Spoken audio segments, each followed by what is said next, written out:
जय श्री राम दोस्तों, राधे राधे। आपका फिर से मेरे YouTube चैनल पे स्वागत है।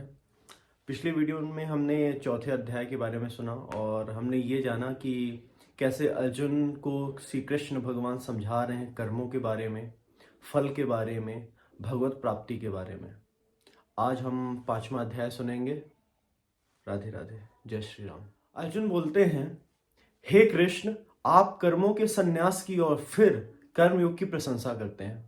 इसलिए इन दोनों साधनों में से जो एक मेरे लिए भली भांति निश्चित कल्याणकारक हो, साधन हो, उसको बतलाइए।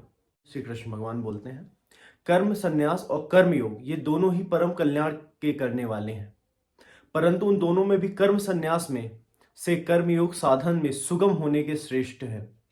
हे अर्जुन, जो पुरुष किसी से द्वेष नहीं करता और न किसी की आकांक्षा करता है, वह कर्मयोगी सदा सन्यासी ही समझने योग्य है, क्योंकि राग द्वेष आदि द्वंद्वों से रहित पुरुष सुखपूर्वक संसार बंधन से मुक्त हो जाता है।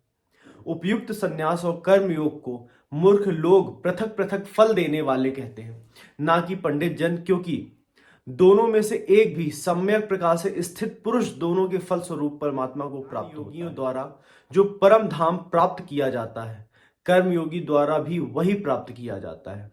इसलिए जो पुरुष ज्ञान योग और कर्म योग को फल रूप में देखता है, वही यथार्थ देखता है।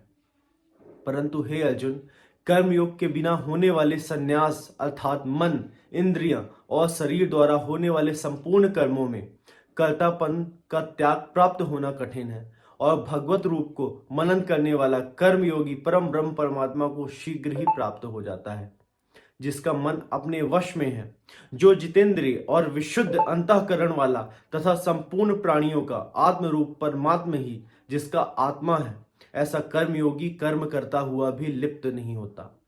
तत्व को जानने वाला सांख्य योगी तो देखता हुआ, सुनता हुआ, स्पर्श करता हुआ, सूंघता हुआ, भोजन करता हुआ, गमन करता हुआ, सोता हुआ, श्वास लेता हुआ, बोलता हुआ, त्यागता हुआ, ग्रहण करता हुआ तथा आंखों को खोलता और मूंदता हुआ भी सब इंद्रियां अपने अपने अर्थों में बरत रही हैं।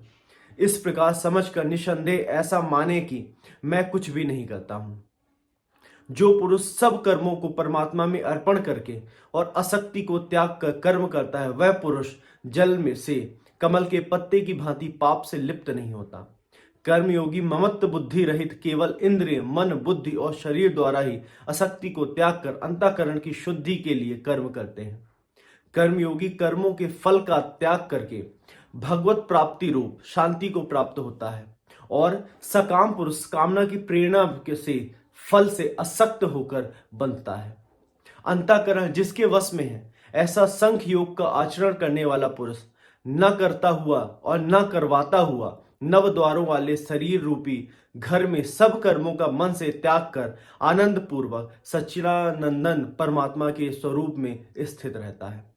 परमेश्वर मनुष्यों के न तो कर्तापन की और न कर्मों की और न कर्म फल के संयोग की रचना करते हैं, किंतु स्वभाव ही बरत रहा है। सर्वव्यापी परमेश्वर भी न किसी के पाप कर्म को और न किसी के शुभ कर्म को ही ग्रहण करता है, किंतु अज्ञान के द्वारा ज्ञान ढका हुआ है, उसी से सब अज्ञानी मनुष्य मोहित हो रहे हैं। परंतु जिनका वह अज्ञान परमात्मा के तत्व ज्ञान द्वारा नष्ट कर दिया गया है, उनका वह ज्ञान सूर्य के सदृश उस सच्चिदानंदन परमात्मा को प्रकाशित कर देता है। जिसका मन तद्रुप हो रहा है, जिनकी बुद्धि तद्रुप हो रही है, और सच्चिदानंदन परमात्मा में ही जिनकी निरंतर एक ही भाव में स्थिति है, ऐसा तत्परायण पुरुष ज्ञान के द्वारा पाप रहित होकर अनुप्रावृत्ति को अर्थात परम गति को प्राप्त होता है। वे ज्ञानी जन विद्या और विनय युक्त ब्राह्मण में तथा गौ, हाथी, कुत्ते और चंडाल में भी समदर्शी होते हैं। जिनका मन समभाव में स्थित है, उनके द्वारा इस जीवित अवस्था में ही संपूर्ण संसार जीत लिया है, क्योंकि सच्चिदानंदन परमात्मा निर्दोष और सम है। इससे वे सच्चिदानंदन परमात्मा में ही स्थित है। जो पुरुष प्रिय को प्राप्त होकर हर्षित नहीं हो और अप्रिय को प्राप्त होकर उद्विग्न ना हो, वह स्थिर बुद्धि संशय रहित ब्रह्मवेत्ता पुरुष सच्चिदानंदन परम ब्रह्म परमात्मा में एक ही भाव से नित्य स्थित है। बाहर के विषयों में आसक्ति रहित अंतःकरण वाला साधक आत्मा में स्थित जो ध्यान जनित सत्तित्व आनंद है उसको प्राप्त होता है। तदंतर वह सच्चिदानंद परम ब्रह्म परमात्मा के ध्यान रूप योग में अभिन्न भाव से स्थित पुरुष आश्रय आनंद का अनुभव करता है। जो ये इंद्रिय तथा विषयों के सहयोग से उत्पन्न होने वाले सब भोग हैं, यद्यपि विषय पुरुषों को सुख रूप भासते हैं तो भी दुखी के ही हेतु है और आदि अंत वाले अर्थात अनित्य हैं। इसलिए हे अर्जुन, बुद्धिमान विवेकी पुरुष उनमें नहीं रमता। जो साधक इस मनुष्य शरीर में शरीर का नाश होने से पहले पहले ही काम क्रोध से उत्पन्न होने वाले वेग को सहन करने में सामर्थ हो जाता है, वही पुरुष योगी है और वही सुखी है। जो पुरुष अंतरात्मा में ही सुखी वाला है, आत्मा में ही रमण करने वाला है तथा जो आत्मा में ही ज्ञान वाला है और सच्चिदानंद परम ब्रह्म परमात्मा के साथ एक ही भाव को प्राप्त सांख्य योगी शांत ब्रह्म को प्राप्त होता है।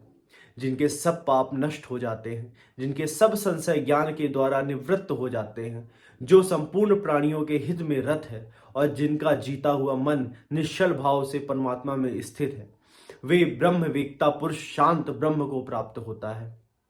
काम क्रोध से रहित जीते हुए चित्त वाले परम ब्रह्म परमात्मा को साक्षात्कार किए हुए ज्ञानी पुरुष के लिए सब और से शांत परम ब्रह्म परमात्मा की परिपूर्ण है।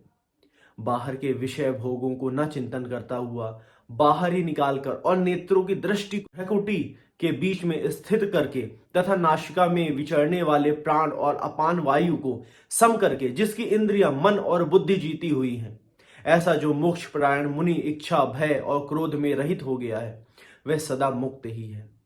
मेरा भक्त मुझको सब यज्ञ और तपों को भोगने वाला, संपूर्ण लोकों के ईश्वरों को का भी ईश्वर तथा संपूर्ण भूत प्राणियों का सुहृद अर्थात स्वार्थ रहित दयालु और प्रेमी है। ऐसा तत्व से जानकर शांति को प्राप्त होता है। इस प्रकार उपनिषद ब्रह्म विद्या तथा योग शास्त्र रूप श्रीमद् भगवद गीता के श्री कृष्ण अर्जुन संवाद में कर्म संन्यास योग नामक 5वां अध्याय संपूर्ण होता है।